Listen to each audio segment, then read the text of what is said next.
Good afternoon, class. My name is Tyler Wood, and I'm going to be doing my presentation on modern zoos and circuses and social media. So a brief overview of what I'm going to be going over during this presentation is how the evolution of zoos and circuses has changed since their inception and into modern times. So I'm going to go over how and when they started and how they are portrayed today, and the whole journey of the zoos and the circuses and how they came about. Secondly, I'm going to go over why people are so fascinated with looking at animals and unique humans, and what intrigues people so much about looking and observing animals and people. Lastly, I'm going to go over how new technology has changed the way that people view animals and humans and how it affects positively or negatively on them.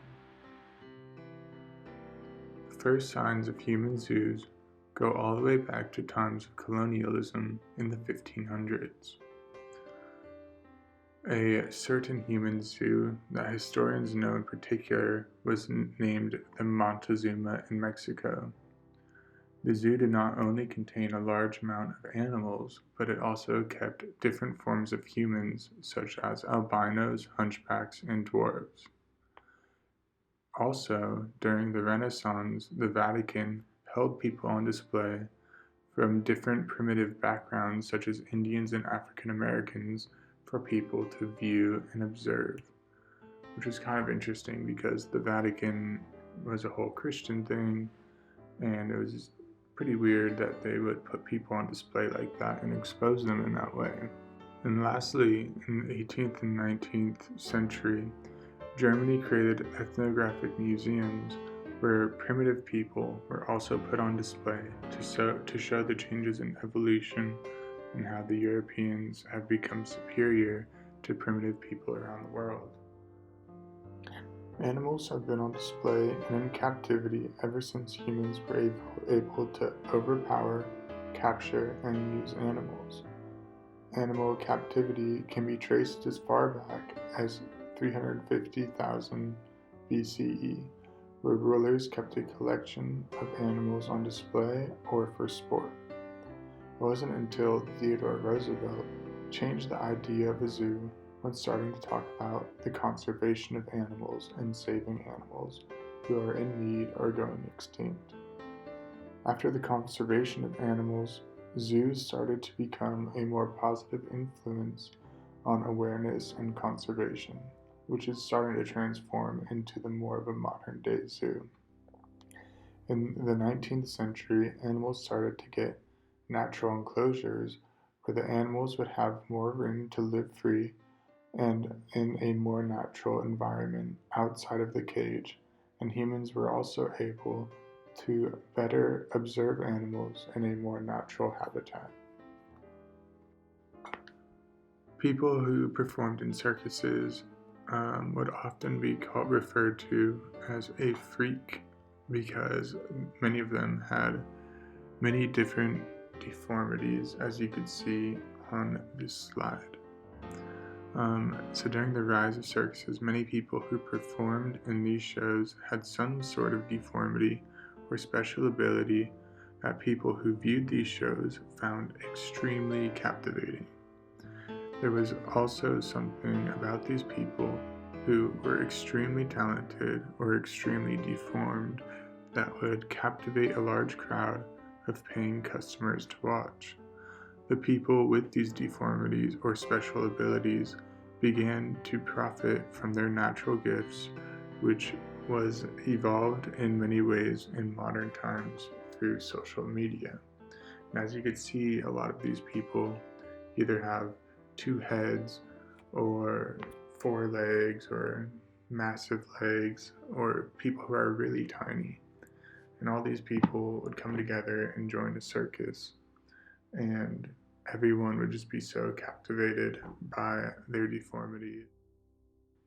So when you flash forward to the invention of social media, you start to see a trend of zoos and circuses on these social media websites that are somewhat hidden as just a normal following, but you could really see some pretty distinct similarities between zoos and circuses on social media. So, the invention of social media platforms such as YouTube, Instagram, and Facebook have been beneficial and detrimental to the purity and safety for animals and humans. It has acted like a zoo in many cases, and it has also been used to expose animals and human interactions.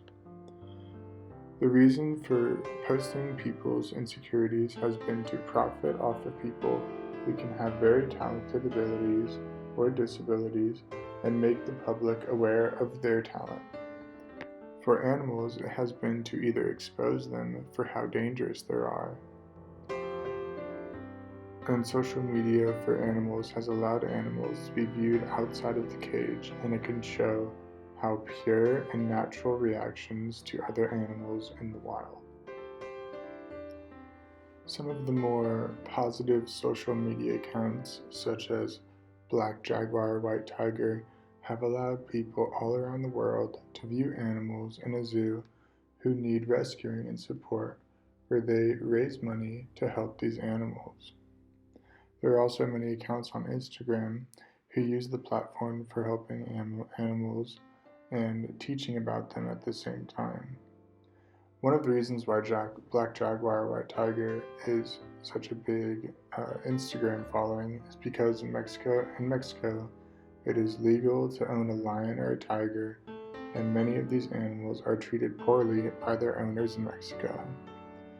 This is why people who run these enclosures rescue these animals and ask for donations so they can save them and allow them to live a more natural and healthy lifestyle instead of being kept in a cage.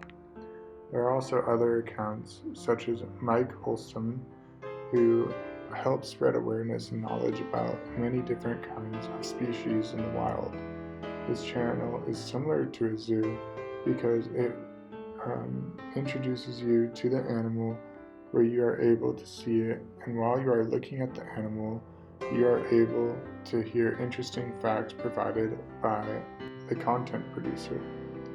This way you are observing the animal and learning about the same time, which is more beneficial than going to a zoo because many people only observe the animal and they don't read about it, and usually they only look at the animal for about 30 seconds. So here are some examples of some positive social media followings who have millions and millions of subscribers. Look at this thing. Hefty, chunky monkey. See those whiskers? They're known sometimes eat insects as well. Those are like motion sensors, when they dig up the roots and stuff, they feel anything moving, they're gonna eat it. Oh, you're so pretty. Oh my god, you're so cute. Yes, you are. Oh my god. Look at you, dude. Yo, look at this, bro. Insane. And you're heavy too. Man, you don't need a diet, bro. You're and look how dusty he is. You know they live and love and lay in the dirt in the ground all day. Oh man. A lot of junk in her trunk. A lot of junk in her trunk, yes she is.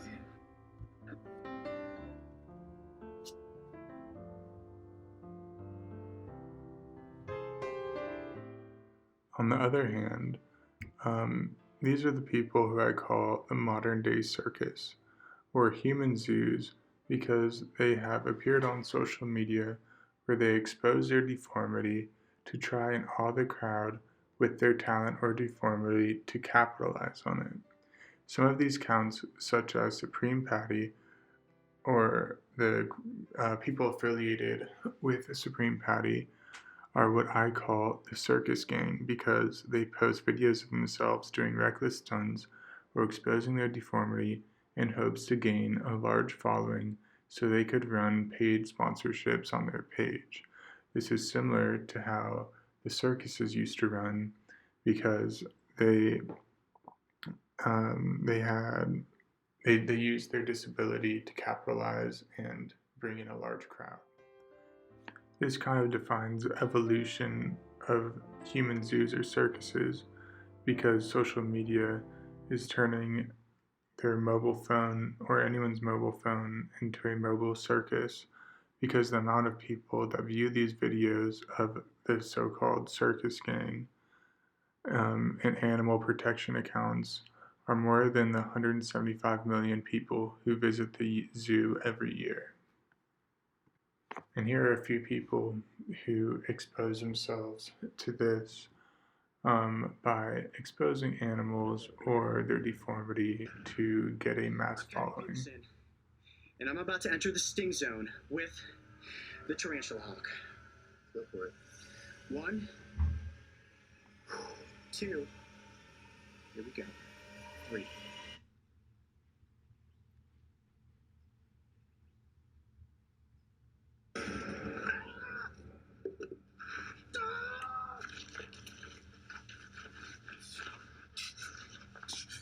You all right?